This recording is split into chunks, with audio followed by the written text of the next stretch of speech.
Guys, welcome to the first unboxing of 2024. I just came back from a slew of trade shows in Miami, and naturally, I brought back some things. I bought a lot more than we can handle in one unboxing, so we're gonna try a new format where we stick to 8 watches, but that gives us an opportunity to go a little bit more in depth about each watch rather than just throwing them out, showing you, and then you guys don't really get to see them. And the title is Who Wants to Be a Billionaire?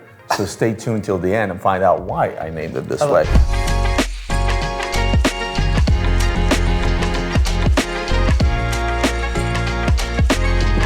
But I'm gonna start with what I feel is the best current looking, the best current Royal Oak to date, to include all the new releases, to include all the past releases, because there's something about the green on that dial. There's something about the contrast of yellow gold with that particular dial that just, it does it for me. I don't know about you. Yeah, I mean, it's a beautiful, it's a stunning combination. I think obviously the contrast of gold with that green is just absolutely beautiful. I think what AP has done specifically with the Royal Oak over the last few years with colorful dials has been second to none. It really has, especially they're going back to those old times, right? You used to see like two-tone vintage Royal Oaks where they used to have Tuscan dials and things like that. They're going back to that now, and I love to see that spirit from them. Executing a green is not that easy in a sense that if it's too green, it's too much. In my opinion, John Mayer Daytona, I think that green is a bit too much.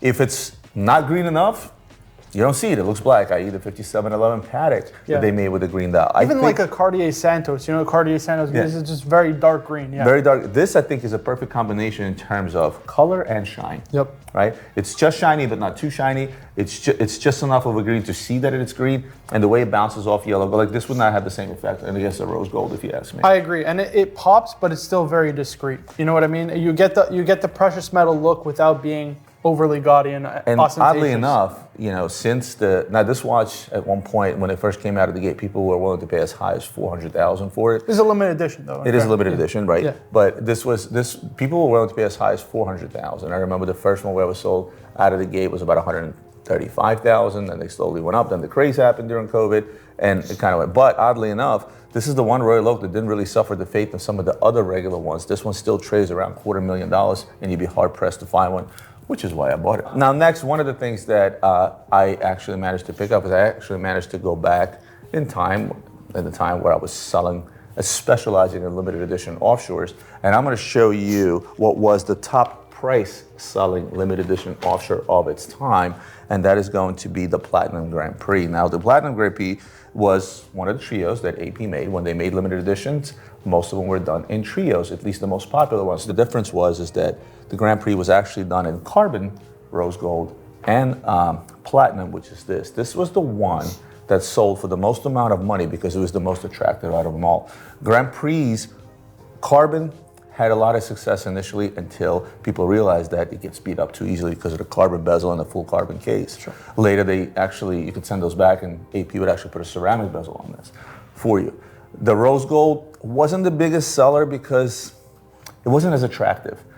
The platinum, on the other hand, especially whoever outfitted it with this white strap, is absolutely amazing. And again, due to its dial, if you look closely at the metallic colors in the dial, especially the metallic blue, that's what made that particular watch pop. Of course, at the height of the market, this watch was trading as high as $125,000. And we're going back 10 years, so it was quite a feat for a watch such as this. Do you know what the approximate retail was at the time? So at the time, due to the success of limited editions, this came out in the height of the success as one of the later trios. So AP got wise to the game and realized that people are willing to pay up for these things. So this thing, I think the retail, where the Platinum Montoya retailed around $60,000, this came out of the gate already retailing around the $85,000 price range, and it was trading upwards of $125,000, $130,000 brand new. And there was something about that big heft, the bulky watch, and the fact that people know that it's platinum, i.e. top tier, that made this watch sell through the roof.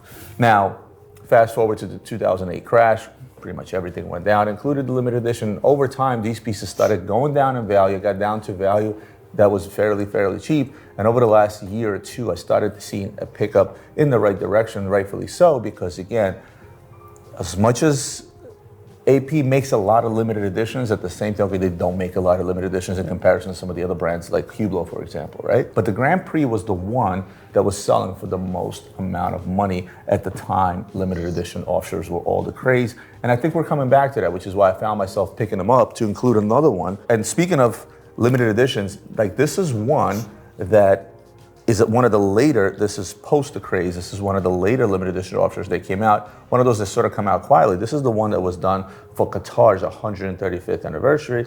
And again, it's all in the details. The dial is a metallic gray.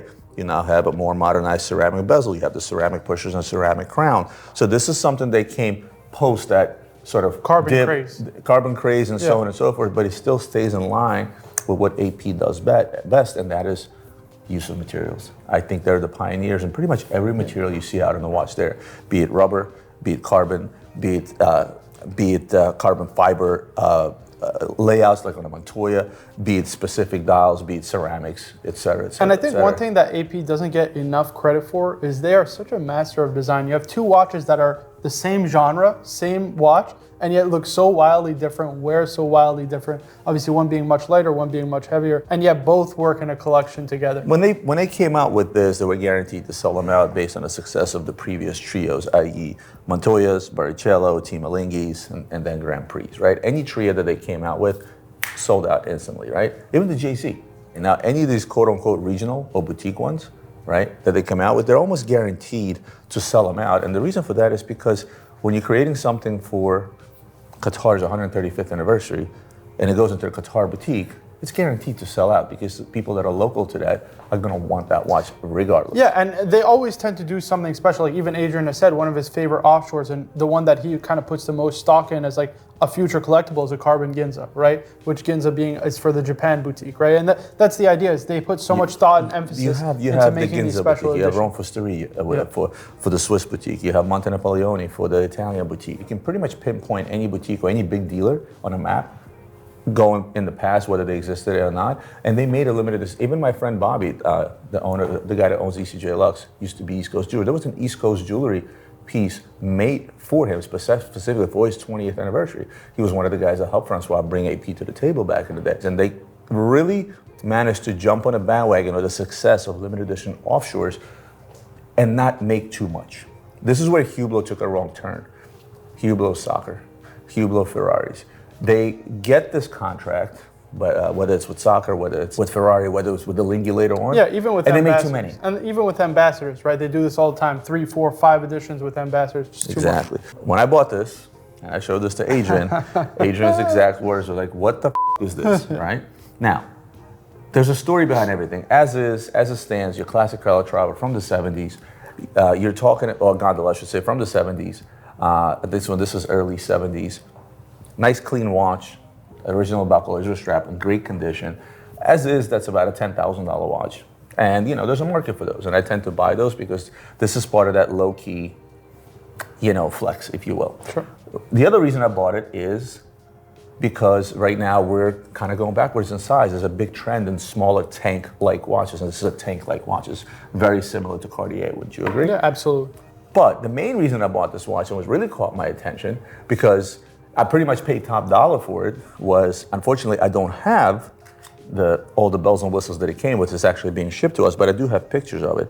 And I'm going to start with, do you know who George Banks is? I, off the top of my head, do not. No. And if I showed you a picture, would you know who he is then? Hold on. Possibly.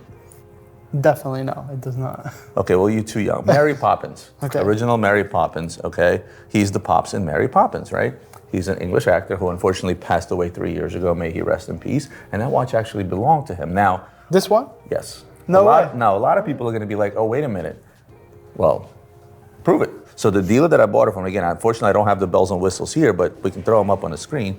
Look at everything that this watch comes with. It comes with original papers, original box, service records, original invoices from Watches of Switzerland, wow, where the watch was bought, and letters from the family or from the trust that this watch belonged to Mr. George Banks. And it was originally bought 7/11/1972, 3 years before I was born. So that's when a watch tells a story, to me, it's absolutely amazing. When it belongs to a famous person, is also a cool touch, but it has all the provenance and it has a look of a trend that's going on now. That's why I felt I needed to buy that. And once I explained all that to Adrian, he stopped yelling. He still rolled his eyes though. Yes.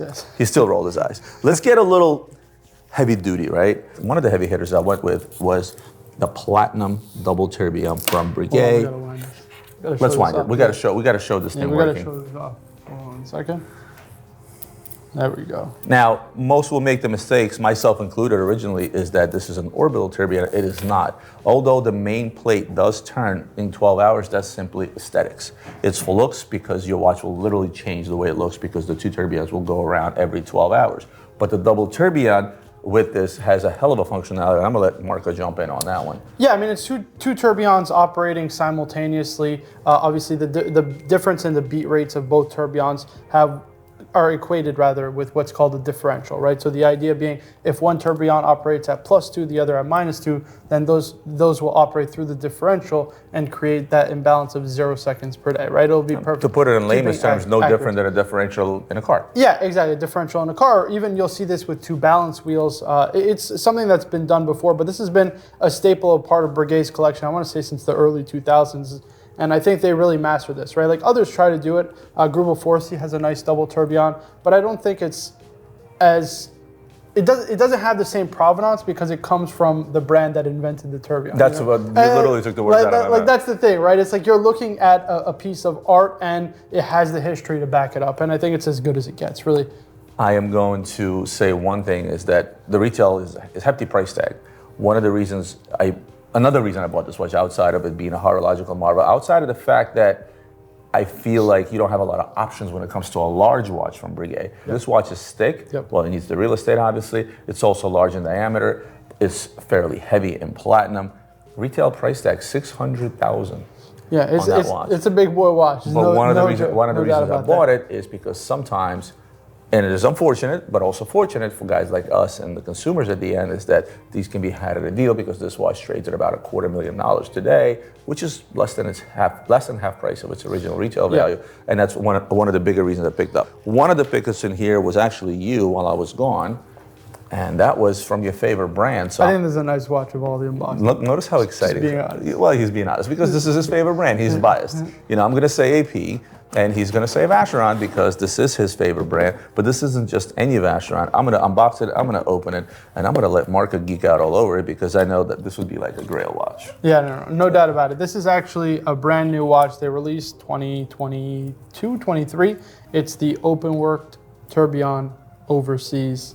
And it is just a marvel of watchmaking for one, and then for two, just look at like the thin profile of the case. It's just beautiful. Like it's just, the peripheral rotor of it is absolutely incredible. We were looking at this prior to unboxing, and I gotta be honest, this thing is just, it's a marvel. Like it's just beautiful. When you look at open work tourbillons, right? There's only so many different ways you can execute. And I think Vacheron just executed at a level that's never been done before. It's just like the only thing that compares that I could think of is the 40th anniversary Audemars Piguet tourbillon, the one that was limited to 50 pieces in platinum that we sold like this. I think this is as good of a piece as that is, although it doesn't have, I think, the collector's provenance of the AP. What does this thing retail for? I think the retail on it is around 180 to 200,000, somewhere around there, and we're asking right around retail for this watch, just because, I mean, listen, the market for Vacheron has come down, but this is such a rare watch. Go find it. 2 years ago, this really probably would have been a 300,000, 350. Yeah, watch. Easily 350. Right now that things have come down to earth, most Vacheron overseas. And to be fair, I know it's your favorite brand, but I think that part of the reason of success, I shouldn't call it success, part of the reason that the pricing on overseas has gone up to the levels it's gone up to at the very, very peak is because they are part of the Holy Trinity and seeing what's happening with the Nautilus and seeing what's happening with the Royal Oaks. Naturally, the overseas have caught on. Hot take on Vacheron today, I think that the value for the future in the market is going to be with the first editions of overseas. You can pick those up in the low teens right now, low to mid teens, and I think there's a lot of value in that. And last but not least, I think that a lot of these, I want to say limited edition, but limited production pieces that are current today, i.e. your skeleton, whether it's a perpetual, whether it's a tourbillon, I think those down the line are going to hold that value. So for those that were priced out of the market, from pieces such as this, I think it's a good time to dive in. I asked the question of who wants to be a billionaire. There was a pun in that, and the pun obviously. Put this at the end, this way we can put the two watches together. And this is going to be like a 2-for-1 kind of deal. And what I was talking about, what I was referring to is the Corum Romulus, aka the Billionaire. Now, this is a very special watch in many ways, in terms of the fact that it's extremely shiny and a beautiful watch. If you look at this particular example, and I bought 2 different ones. So I'll just talk about them at the same time. It's just variations, and the variations stand from it may be tough to see, but the numbers around the dial, they're actually baguettes making up Roman numerals. But if I put this guy up on the screen, you'll notice it's a little bit more prominent because the baguettes here are actually sapphires. So what you're going to see on this watch is those same numerals, but in diamonds. This is all diamonds with a diamond case, where this doesn't have the diamonds on the side, or on the case, I should say. Now, Corum enlisted the help of one gentleman by the name of 𝗙𝗵𝗲 𝗙𝗃. And 𝗙𝗵𝗲 𝗙𝗃 is a genius watchmaker who at one time tried his own watches. And unfortunately, that didn't take off. I think it didn't take off because he's a watchmaker, he's not a businessman. I don't think he had enough of a runway, but some of the watches he made, you probably have seen or heard of. The blackjack watch, right? With the roulette in the back, right? He made a poker watch. And he's still around, in fairness. He's still around, and he gets hired, gets hired by a lot of brands to do innovative things like this. I think the most innovative watch that he made was the X1 Tourbillon. I actually saw that in person in Basel, now Watches and Wonder, back in either 06, 07, I don't remember, where it blew my mind, because the way that watch worked is the way it showed time is it had these two little cylinders or glass tubes on the side of the watch, and it had these two little metal balls, and they were controlled by magnets. So like it showed it, so the magnets inside the movements were moving those balls at a rate of time going by and showing the time. Then if you go like this, those balls would fall down. You shake it again, and it would go back to whatever the time is. I was so taken back by that, and it was a tourbillon. And the one question I asked him, I said, tourbillon, put into a watch to, adjust the balance for the effect that gravity has on the movement or the mainspring. Gravity is magnetic, and then you stuck magnets in there, you have the tourbillon working, and you have this magical watch. I couldn't call it anything else. But one of the creations that 𝗙𝗵𝗲 did for Corum was this particular tourbillon. Marga, take it away, why those are so special. Yeah, I mean, you have some pretty cool nuance. First, I didn't even notice this until I'm seeing it now on the actual display, is this incredible... That's Romulus, it has the curve. Yeah, the curved sapphire is incredible. But yeah, overall, what you see is just a tourbillon, spherical tourbillon, but also it has a hidden winding mass and sapphire bridges to make it seem like almost like time is an illusion, is the way that it was. Gives you that Cartier mystery vibe. Yeah, basically. Exactly. Actually, Cartier mystery before the Cartier mystery. I didn't even think of that. No, don't say that, because Cartier mystery clocks were created way before he did this. Yeah, very, very true. But honestly, it's just a knockout watch. Not to mention, of course, the gem setting is just absolutely beautiful. I mean, you just have a look at this. It's such a unique looking watch too. Very, very unique looking. I've never seen anything like this. I think that's going to end today's unboxing. I do want to end on one note. In case you guys are wondering why I have a Panther on this particular table and why it has watch parts in it, is because this was a pickup from our friends at Berd Vaye. The reason I'm showing you this is, well, love it. I mean, this thing is absolutely amazing. But the other thing is that we're actually considering picking up and becoming an authorized dealer for Berd Vaye. I think some of the stuff they make is incredible. The owner is a personal friend of mine. The new CEO that was just hired was a gentleman that used to run Gran USA and Arnold & Sons, who was also a personal friend going back 10, 15 years. I believe in this product. It's not cheap. And the reason it's not cheap is it's completely handmade. It's very difficult to first source all these watch bars because they're all unique. You go through the process of sourcing and washing them, and this isn't just plastic, this is lucite. And to be able to cast this in lucite and have these parts float the way they float, till this day, I've been friends with the guy with Eddie, who owns the company, one of the owners. I've been friends with him for 20 years, till this day, he won't tell me how they do it. Because in my mind, how do you do that? Because they have pieces where you have a little skull inside. The one I have at home, it's a cube that has a skull inside, made out of these parts. Well, how do you pour this stuff and then have it? I could never get it. They will never share that secret. It's certainly a high-end product. I think they're across at least 50 stores right now worldwide. It's a line that a lot of jewelers are carrying, and I am considering carrying this line just. It's an art piece, right? In the same way that 𝗙𝗵𝗲, 𝗙𝗵𝗲 clocks that MB&F will collaborate with. I have a few in my office. Yeah, exactly. So in the same way that they'll make those kind of art pieces that tell time, this is very much like a horologically inspired art piece, and I think it's so unique because there's nothing. You can get clocks, you can get pocket watches, I guess, and different timekeeping device, but nothing is like art that is like a statue like this. So unique. For me, it was always, I always looked for sort of those side products to sell alongside with watches, right?